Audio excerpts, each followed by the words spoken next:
বাংলা বন্ধ ভারত বন্ধ দেখেছি বারবার, এবার দেখেছি বিশ্ব বন্ধ, বোঝো কি কারবার। এই বিশ্ববন্ধের কারণ তো আমাদের সকলেরই জানা। খুব জানতে ইচ্ছে করে এ সময় বিশ্বকবি থাকলে কিভাবে দেখতেন, কিভাবে ভাবতেন বা কিভাবে লিখতেন এই মৃত্যু মিছিলের দিনলিপি।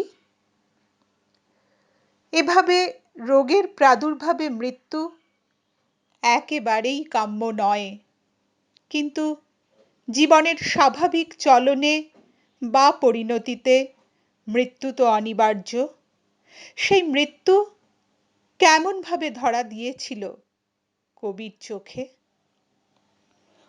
অতিমারির প্রাদুর্ভাবে মৃত্যুর করাল গ্রাস থেকে বাঁচার তাগিদে বিগত 4 মাসের ওপর গৃহবন্দী থাকতে থাকতে আমরা পৌঁছে গেলাম বসন্ত থেকে বর্ষায়। আর এই বর্ষা মানেই রবি ঠাকুর। বাঙালিকে বর্ষা চিনিয়েছিলেন রবীন্দ্রনাথ। কবির প্রিয় ঋতু ছিল বর্ষা। ৭৯ বছর আগে এমনই এক বর্ষার দিনে কলকাতার জোড়াসাঁকোর ঠাকুরবাড়ি থেকে কবি অসীমের পথে যাত্রা শুরু করেছিলেন। তোমার অসীমে প্রাণ মন লয়ে যত দূরে আমি ধাই, কোথাও দুঃখ কোথাও মৃত্যু কোথাও বিচ্ছেদ নাই, তোমার অসীমে প্রাণ মন লয়ে যত দূরে আমি ধাই। Whatsoever distance that I travel into your eternity with my mind and soul, nowhere could I trace any sorrow, death, or any pang of separation. মৃত্যু সে ধরে মৃত্যুর রূপ, দুঃখ হয় হে দুঃখের কূপ, তোমা হতে যাবে হই বিমুখ, আপনার বাণী Death takes the shape of strife, sorrow becomes the depth of sorrow, and this occurs when I turn my mind from thee. হে পূর্ণ তব চরণের কাছে যাহা কিছু সব আছে আছে আছে, নাই নাই ভয়, সে শুধু আমারে নিষেধ কাঁদে O plentiful, at thy feet all that exists are there in place. The feeling of naught is all mine alone, for which I lament day and night. অন্তর গ্লানি সংসার ভার, পলক ফেলিতে কোথায় কাকা। The remorse of my mind and the dead weight of the mundane world get intermingled with each other within a twinkle of an eye. জীবনের মাঝে স্বরূপ তোমার রাখিবারে যদি পাই, could hold your true self in my life. তোমার অসীমে প্রাণ মনলয়ে যত দূরে আমি ধাই।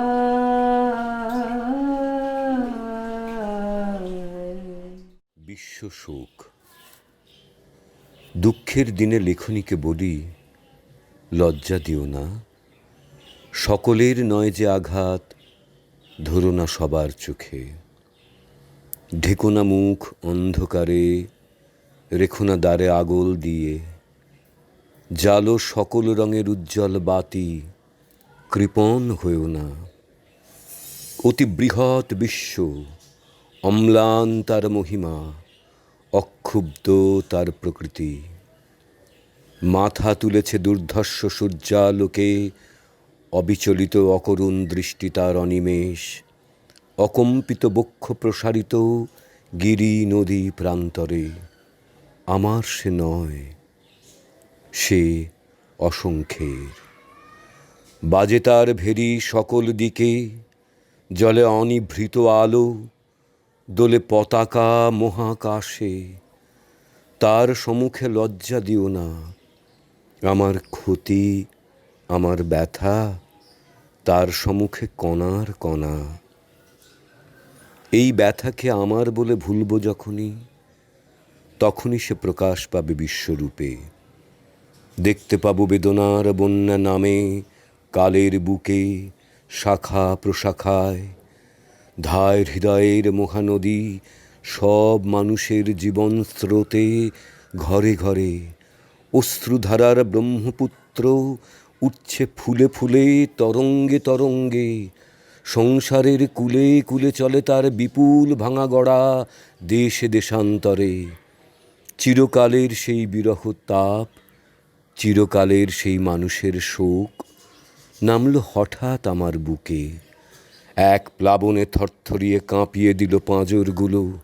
সব ধরনীর কান্নার গর্জনে মিলে গিয়ে চলে গেল অনন্তে। কি উদ্দেশ্যে কে তা জানে? আজকে আমি ডেকে বলি লেখনীকে, লজ্জা দিও না, কুল ছাপিয়ে উঠুক তোমার দান। দাক্ষিণ্যে তোমার ঢাকা পড়ুক অন্তরালে আমার আপন ব্যথা। ক্রন্দন তার হাজার তানে মিলিয়ে দিও বিশাল বিশ্ব সুরে। কৃতঘ্ন শোক। ভোরবেলায় সে বিদায় নিলে। আমার মন আমাকে বোঝাতে বসল, সবই মায়া। আমি রাগ করে বললেম, এই তো টেবিলে সেলাইয়ের বাক্স, ছাতে ফুল গাছের টব, খাটের উপর নাম লেখা হাত পাখাখানি, সবই তো সত্য। মন বললে, তবু ভেবে দেখো। আমি বললেম, থামো তুমি, ওই দেখো না গল্পের বইখানি, মাঝের পাতায় একটি চুলের কাঁটা, সবটা পড়া শেষ হয়নি। এও যদি মায়া হয়, সে এর চেয়েও বেশি মায়া হলো কেন? মন চুপ করলে। বন্ধু এসে বললেন, যা ভালো তা সত্য, তা কখনো যায় না। সমস্ত জগৎ তাকে রত্নের মতো বুকের হাড়ে গেঁথে রাখে। আমি রাগ করে বললেম, কি করে জানলে? দেহ কি ভালো নয়? সে দেহ গেল কোনখানে? ছোট ছেলে যেমন রাগ করে মাকে মারে, তেমনি করেই বিশ্বে আমার যা কিছু আশ্রয় সমস্তকেই মারতে লাগলেম। বললেম, সংসার বিশ্বাসঘাতক। হঠাৎ চমকে উঠলেম। মনে হলো কে বললে, অকৃতজ্ঞ। জানলার বাইরে দেখি ঝাউ গাছের আড়ালে তৃতীয়ার চাঁদ উঠেছে। যে গেছে যেন তারই হাসির লুকোচুরি। তারা ছিটিয়ে দেওয়া অন্ধকারের ভিতর থেকে একটি ভর্ৎসনা এলো। ধরা দিয়েছিলেম সেটাই কি ফাঁকি, আর আড়াল পড়েছে এইটিকেই এত জোরে বিশ্বাস? মৃত্যু নিয়ে কবির হৃদয়ের দুটি উপলব্ধি। একদিকে জীবনের প্রতি সুতীব্র ভালোবাসা, আবেগ, বেদনা, আর একদিকে মৃত্যুকেই পরম সত্য বলে মেনে নেওয়া। যা হারিয়ে গেল আর যা অন্তরে রয়ে গেল। মৃত্যুর বিরুদ্ধে জীবনের জয়গান। দ্বিতীয় বিশ্বযুদ্ধের সময় নাৎসি দখলে থাকা পোল্যান্ডের ইহুদি বস্তিতে অভিনীত হয়েছিল ডাকঘর নাটক।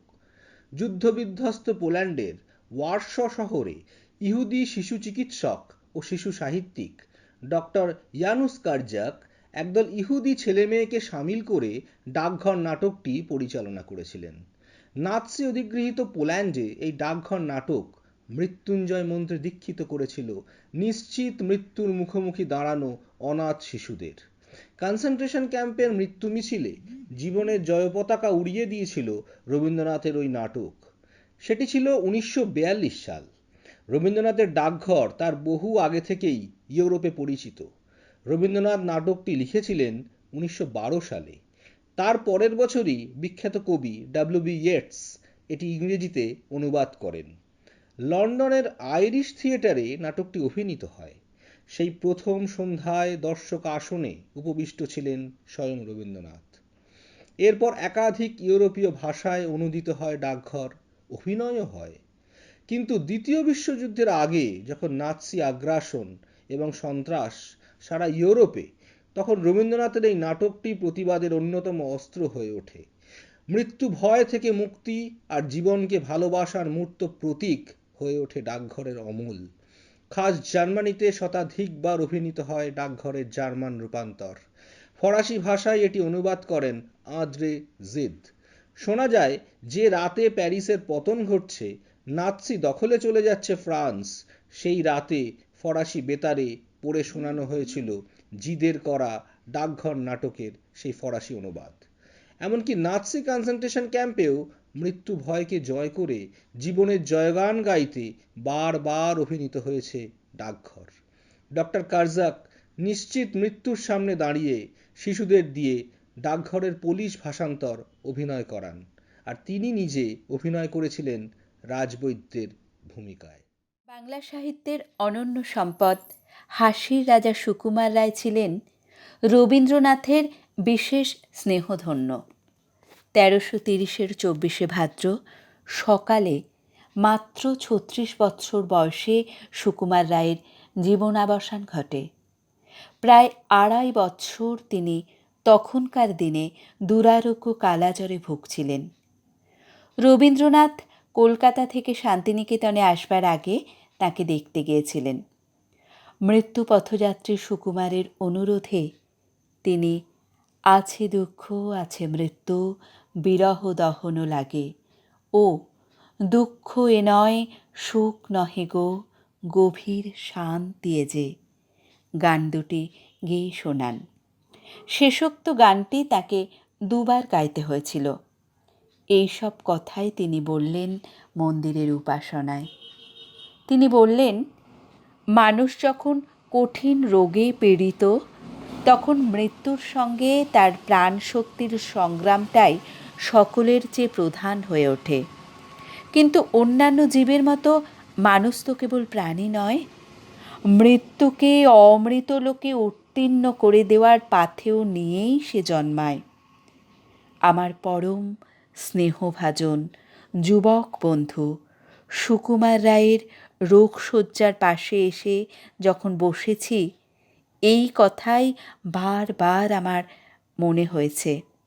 আমি অনেক মৃত্যু দেখেছি, কিন্তু এই অল্পবয়স্ক যুবকটির মতো অল্পকালের আয়ুটিকে নিয়ে মৃত্যুর সামনে দাঁড়িয়ে এমন নিষ্ঠার সঙ্গে অমৃতময় পুরুষকে অর্ঘ্যদান করতে প্রায় আর কাউকে দেখিনি।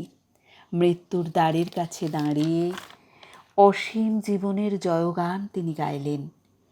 তাঁর রোগশয্যার পাশে সেই গানের সুরটিতে আমার চিত্ত পূর্ণ হয়েছে।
জন্ম মৃত্যু দুহে মিলে জীবনের খেলা, যেমন চলার অঙ্গ, পা তোলা পা ফেলা।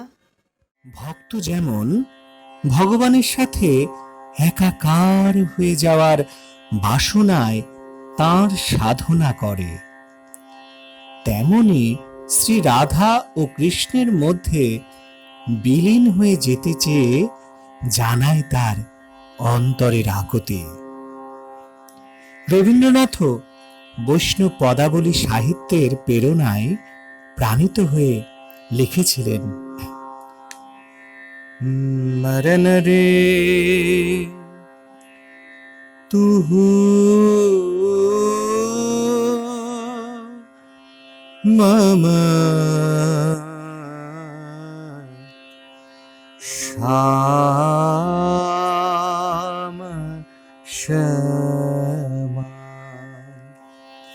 মরণ রে তুহু মম শ্যাম সমান। যদিও এ সৃষ্টি ছিল তার জীবনের প্রায় প্রভাত বেলায়, কিন্তু জীবনের শেষ দিনও তিনি সেই একইভাবে মৃত্যুকে সহজ, স্বাভাবিক, সুন্দরভাবে স্বাগত জানিয়েছিলেন। মৃত্যুর মধ্যেও খুঁজে পেতে চেয়েছিলেন মাধুর্যকে, পরিপূর্ণতাকে।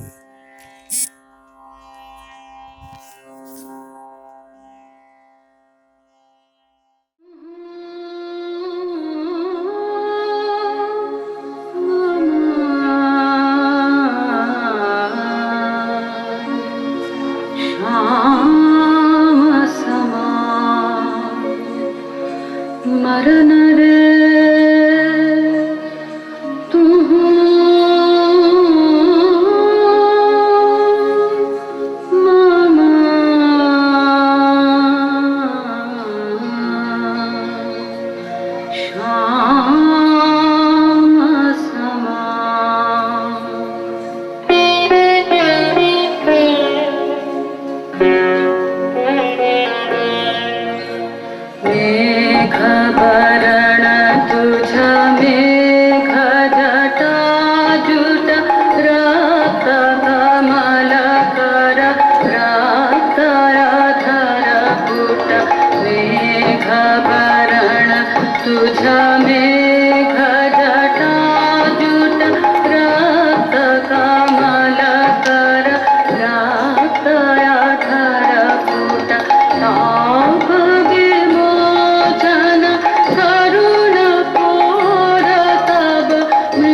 আরেক 22শে শ্রাবণ 1932 সাল। কবিকন্যা মীরার পুত্র, কবির একমাত্র দৌহিত্র নীতীন্দ্রনাথ জার্মানিতে লেখাপড়া করতে গিয়ে গুরুতর অসুস্থ হয়ে পড়েছিলেন। মীরা ও দীনবন্ধু এনরুচ পৌঁছে যান নীতীন্দ্রনাথের কাছে, কিন্তু তাঁকে বাঁচানো সম্ভব হয়নি। সে সময় কবির শোক সন্তপ্ত হৃদয়ের মর্মবেদনা অন্য এক অভিমানাহত রূপ নিয়ে ধরা পড়েছে মৃত্যুঞ্জয় কবিতায়। দূর হতে ভেবেছিনু মনে, দুর্জয় নির্দয় তুমি, কাঁপে পৃথ্বী তোমার শাসনে। তুমি বিভীষিকা, দুঃখীর বিদীর্ণ বক্ষে জলে তব লেলিহান শিখা। দক্ষিণ হাতের শেল উঠেছে ঝড়ের মেঘপানে, সেথা হতে বজ্র টেনে আনে। ভয়ে ভয়ে এসেছিনু দুরু দুরু বুকে তোমার সম্মুখে। তোমার ভ্রুকুটি ভঙ্গে তরঙ্গিল আসন্ন উৎপাত, নামিল আঘাত। পাঁজর উঠিল কেঁপে, বক্ষে হাত চেপে শুধালেম, আরও কিছু আছে নাকি? আছে বাকি শেষ বজ্রপাত, নামিল আঘাত। এইমাত্র, আর কিছু নয়?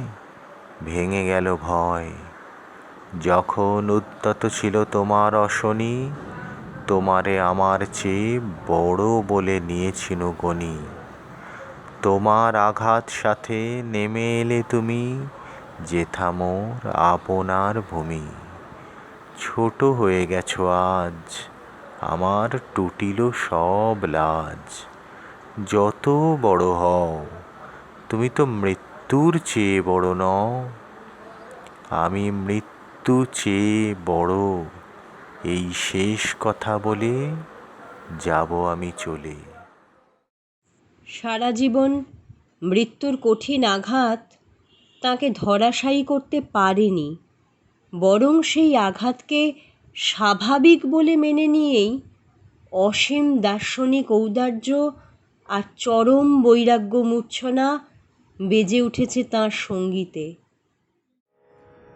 আরো আঘাত সইবে আমার, সইবে আমারও। আরো আঘাত সইবে আমার, সইবে আমারও। আরো আঘাত, আরো কঠিন সুরে জীবন তারে ঝংকারো। আরো আঘাত সইবে আমার, সইবে আমারও। আরো আঘাত। মৃত্যু যেন কবির চেতনায় অমৃত লোকের যাত্রাপথে শুধুমাত্র এক সূচনা পর্ব। তার পরিবর্তিত রূপের মধ্যেই কবি খুঁজে পেতে চেয়েছেন অনন্ত জিজ্ঞাসার অপূর্ব সান্ত্বনা। তাই প্রশ্ন তুলেছেন, শেষ নাহি যে শেষ কথা কে বলবে? শেষ নাহি যে শেষ কথা কে বলবে? শেষ নাহি যে শেষ কথা কে বলবে? আঘাত হয়ে দেখা দিল আগুন হয়ে জ্বলবে, শেষ নাহি যে শেষ কথাকে বলবে। মৃত্যু রবীন্দ্র মানসে কখনোই চিরবেশাদের ছায়া ফেলতে পারেনি। সারা জীবন প্রিয়জনদের মৃত্যু বেদনাকে প্রত্যক্ষ করতে করতে তিনি জয় করেছিলেন মৃত্যু ভয়। তার মৃত্যুপলব্ধি উন্নীত হয়েছিল এক শাশ্বত আনন্দ সত্তার অসীমতার অন্বেষণে। তোমার কাছে এবার মাগে মরণ হতে যেন জাগে, গানের সুরে যেমনি নয়ন মেলি, যেন মাতার স্তন্য সুধা হেন, নবীন জীবন দেয় গো পুড়ে, গানের সুরে তোমার কাছে এবার মাগে মরণ হতে যেন জাগে, গানের সুরে।